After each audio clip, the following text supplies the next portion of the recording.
Hello, friends. Welcome to my YouTube channel Forever. Today, I came back with one of the popular concept about the 80-20 rule. So, I think people might be knowing this, but if not, this will be kind of interesting for you. So I came across this 80-20 a few months back, and I did some research on it, and then found it interesting. So I went through like a lot of podcasts and a few articles on this, and I started applying this in my long term investment portfolio. So today, I took the Indian private banking sector just to explain like how 80-20 rule works and like what's the impact of this rule. So, but today I'm not recommending any stocks for you to buy, but it's just to illustrate the 80-20 rule. So let me make this full view. Okay, so this report I developed using Tableau. So that's why I just thank Tableau for giving me this platform, public platform to create a report and build chat or some kind of analytics. And even I thank the screener.in from where I got this entire source of data. So I downloaded from that and then created this view. So before getting into this 80-20 rule, let's have this quote by Wilfred Pareto. Like that's how we were got to know about a Pareto chart. So like what he says, right? Like for many events, roughly 80% of the effects come from 20% of the causes. So it is roughly 80%. It's not exactly 80%. It could be a 75%.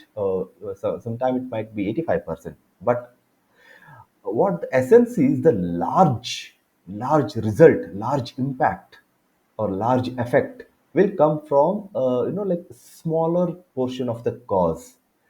um, Something like this, right? So if you take a India, if you see, I think roughly 20% of Indian people will be holding more than 80% of the wealth, right? This is something like that. If you just cover the big people, I think we will cross the close to 80%. So that's how this 80-20 rule applies to in many cases. So I applied this in my long-term stock portfolio as well. But today, let's get into this, considering the Indian private sector, private banking sector. So here, right? So we have 24 banks. So you can see the list here.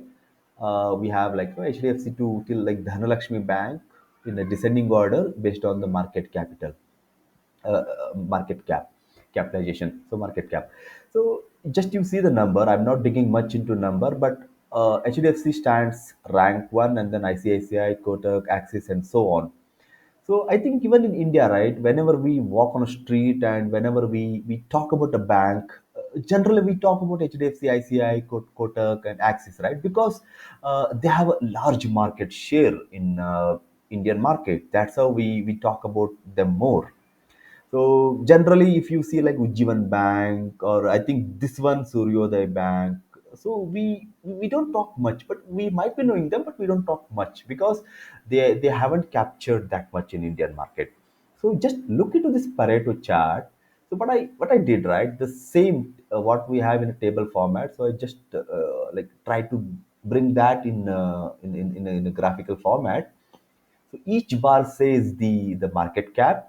So like in a descending order, the same as in the table form.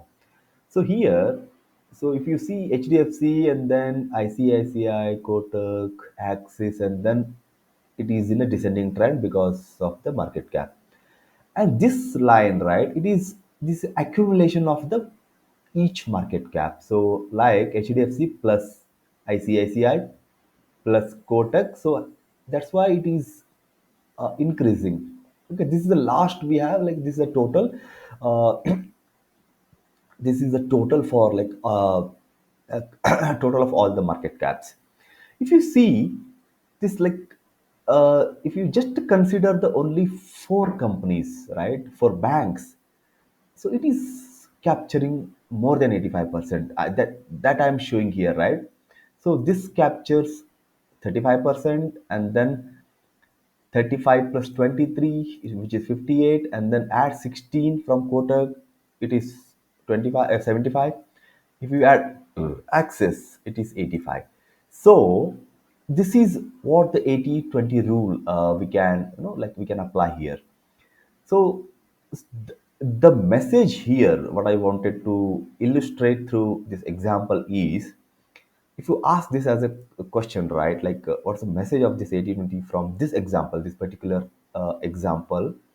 So only 20% of the 24 banks, which is four, has captured more than 80% of the entire Indian market share. So with this, we can treat them as a market leaders.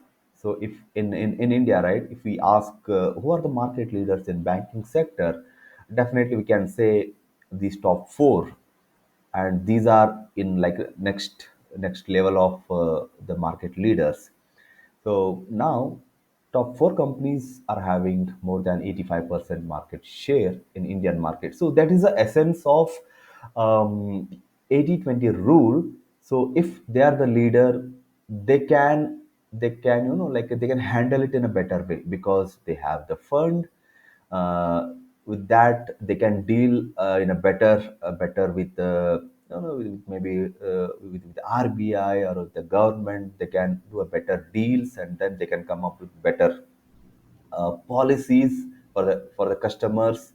Like, because these deal with, like, a lot of the instruments, like the insurance, or like home loans, or many other loans. So these people have a power to, offer as they wish, as they, as in the which favors them the most, because they have the power. So essence is, say, 20% of the banks capturing 80%, more than 85, 80% of the Indian market share, are the leaders, and they have the power of Indian private banking sector.